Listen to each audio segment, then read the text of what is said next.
Matthieu, chapitre 24. Jésus sortit du temple et, comme il s'en allait, ses disciples s'approchèrent pour lui en faire remarquer les constructions. Mais il leur dit, « Vous voyez tout cela? Je vous le dis en vérité, il ne restera pas ici pierre sur pierre, tout sera détruit. » Il s'assit sur le mont des Oliviers. Les disciples vinrent en privé lui poser cette question, « Dis-nous, quand cela arrivera-t-il et quel sera le signe de ton retour et de la fin du monde? » Jésus leur répondit, « Faites bien attention que personne ne vous égare. En effet, beaucoup viendront sous mon nom et diront, « C'est moi qui suis le Messie », et ils tromperont beaucoup de gens. Vous entendrez parler de guerre et de menaces de guerre. Ne vous laissez pas effrayer, car il faut que toutes ces choses arrivent. Cependant, ce ne sera pas encore la fin. Une nation se dressera contre une nation et un royaume contre un royaume, et il y aura en divers endroits des famines, des pestes et des tremblements de terre. Tout cela sera le commencement des douleurs. Alors on vous livrera à la persécution et l'on vous fera mourir. Vous serez détestés de toutes les nations à cause de mon nom. Beaucoup trébucheront alors, et ils se trahiront, se détesteront les uns les autres.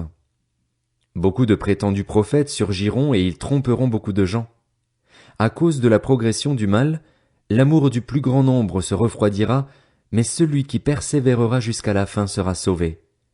Cette bonne nouvelle du royaume sera proclamée dans le monde entier pour servir de témoignage à toutes les nations. Alors viendra la fin. C'est pourquoi, lorsque vous verrez l'abominable dévastation dont a parlé le prophète Daniel établie dans le lieu saint, que celui qui lit fasse attention, alors que ceux qui seront en Judée s'enfuient dans les montagnes, que celui qui sera sur le toit ne descende pas pour prendre ce qui est dans sa maison, et que celui qui sera dans les champs ne retourne pas en arrière pour prendre son manteau. Malheur aux femmes qui seront enceintes et à celles qui allaiteront durant ces jours-là. Priez pour que votre fuite n'arrive pas en hiver, ni un jour de sabbat, car alors la détresse sera si grande qu'il n'y en a pas eu de pareil depuis le commencement du monde jusqu'à présent et qu'il n'y en aura jamais plus. Et si ces jours n'étaient pas abrégés, personne ne serait sauvé. Mais à cause de ceux qui ont été choisis, ces jours seront abrégés. Si quelqu'un vous dit alors, « Le Messie est ici » ou « Il est là », ne le croyez pas, car de prétendus Messies et de prétendus prophètes surgiront.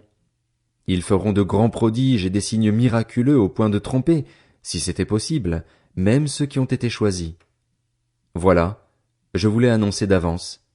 Si donc on vous dit, « Le voici, il est dans le désert », n'y allez pas, ou « Le voilà, il est dans un lieu secret », ne le croyez pas. En effet, tout comme l'éclair part de l'est et apparaît jusqu'à l'ouest, ainsi sera le retour du Fils de l'homme. Là où sera le cadavre, là se rassembleront les vautours. Aussitôt après ces jours de détresse, le soleil s'obscurcira, la lune ne donnera plus sa lumière, les étoiles tomberont du ciel et les puissances célestes seront ébranlées. Alors le signe du Fils de l'homme apparaîtra dans le ciel. Tous les peuples de la terre se lamenteront et ils verront le Fils de l'homme venir sur les nuées du ciel avec beaucoup de puissance et de gloire. Il enverra ses anges avec la trompette retentissante, et ils rassembleront ceux qu'il a choisis des quatre coins du monde, d'une extrémité du ciel à l'autre. Tirez instruction de la parabole du figuier.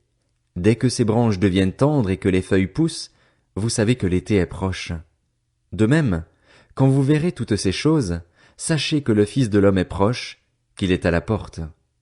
Je vous le dis en vérité, cette génération ne passera pas avant que tout cela n'arrive. Le ciel et la terre disparaîtront, mais mes paroles ne disparaîtront pas. Quant au jour et à l'heure, personne ne les connaît, pas même les anges du ciel, ni même le Fils. Mon Père seul les connaît. Ce qui est arrivé à l'époque de Noé arrivera de même au retour du Fils de l'homme. En effet, dans les jours précédant le déluge, les hommes mangeaient et buvaient, se mariaient et mariaient leurs enfants, jusqu'au jour où Noé est entré dans l'arche. Ils ne se sont doutés de rien jusqu'à ce que le déluge vienne et les emporte tous. Il en ira de même au retour du Fils de l'homme. Alors, 2 hommes seront dans un champ, l'un sera pris et l'autre laissé. 2 femmes moudront à la meule, l'une sera prise et l'autre laissée. Restez donc vigilants, puisque vous ignorez à quel moment votre Seigneur viendra. Vous le savez bien, si le maître de la maison savait à quelle heure de la nuit le voleur doit venir, il resterait éveillé et ne laisserait pas percer les murs de sa maison. C'est pourquoi, Vous aussi, tenez-vous prêts, car le Fils de l'homme viendra à l'heure où vous n'y penserez pas. Quel est donc le serviteur fidèle et prudent que son maître a établi responsable des gens de sa maison pour leur donner la nourriture en temps voulu?